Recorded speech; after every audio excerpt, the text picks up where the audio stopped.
Ocean's 8, the female-fronted overhaul of the Starry heist franchise, opened with an estimated $41.5 million at the box office, taking the weekend's top spot from the fast-falling Solo, a Star Wars story, at a lower price point and less fanboy-guarded franchise. Ocean's 8, despite ho-hum reviews, found nothing like the stormy reception than the female-led Ghostbusters, rebooted on the same weekend 2 years ago. For approximately $70 million, Ocean's 8 and its cast featuring Sandra Bullock, Cate Blanchett, and Anne Hathaway set an opening weekend best for the franchise, not accounting for inflation. The three previous Oceans films, starring Brad Pitt, George Clooney and Matt Damon, and based on the 1960 original Ocean's 11, with Frank Sinatra, all debuted with between $36–39 million in the last decade. Ocean's 8, also starring Mindy Kaling, Sarah Paulson, Awkwafina, Rihanna and Helena Bonham Carter, drew a largely female audience, 69%, for a result that slightly surpassed expectations. "We thought we'd come in the $35–40 million range," said Warner Brothers distribution chief Jeff Goldstein. "Number 1, it's fun. Number 2, it hits an underserved audience. Unfortunately, there is just a lack of stories that are aimed right at women," yet the weekend's 3 new wide releases were all female-fronted.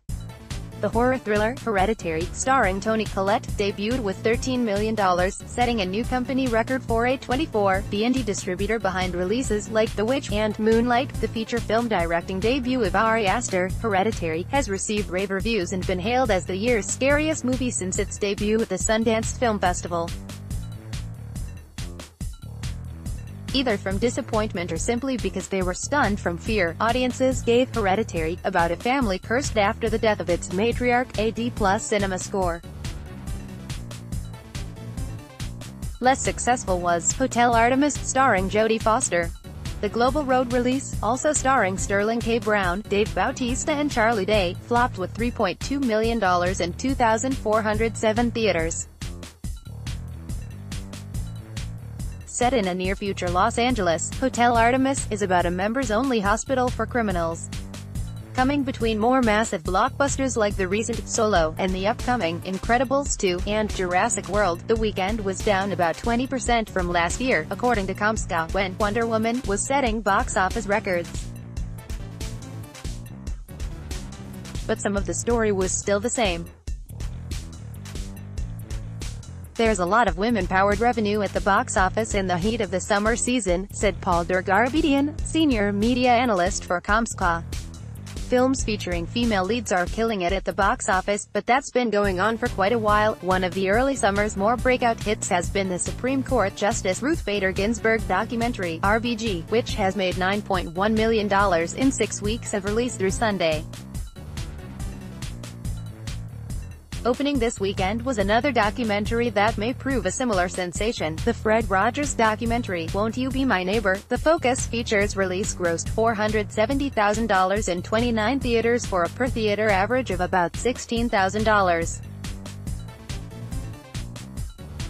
The film, 99% fresh on Rotten Tomatoes, has been acclaimed for its portrait of the man behind Mr. Rogers' Neighborhood. Focus said 2/3 of the documentary's audience was under the age of 45. Meanwhile, the troubled Solo slid to second place with $15.2 million on its third weekend. It has now grossed $176.1 million, well off its expected pace. Jurassic World: Fallen Kingdom began its international rollout in 48 overseas markets with an estimated $151.1 million, said Universal Pictures. That's a predictably strong start for a film expected to be one of the biggest of the summer. It opens Friday in China, and on June 22 in North America. Initial reviews, which came out this week, were mixed for J.A. Bayona's sequel.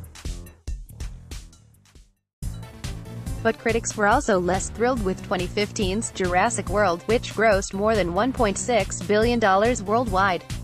Estimated ticket sales for Friday through Sunday at U.S. and Canadian theaters, according to Comscore. Where available, the latest international numbers for Friday through Sunday are also included. Final domestic figures will be released Monday. 1. Ocean's 8, $41.5 million, $12.2 million international. 2. Solo, A Star Wars Story, $15.2 million. 3. Deadpool 2, $13.7 million, $18.5 million international. 4. Hereditary, $13 million, $3.5 million international. 5. Avengers: Infinity War, $6.8 million, $10.9 million international. 6. Adrift, $5.1 million. 7. Book Club, $4.2 million. 8. Hotel Artemis, $3.2 million. 9. Upgrade, $2.2 million. 10. Life of the Party, $2.1 million.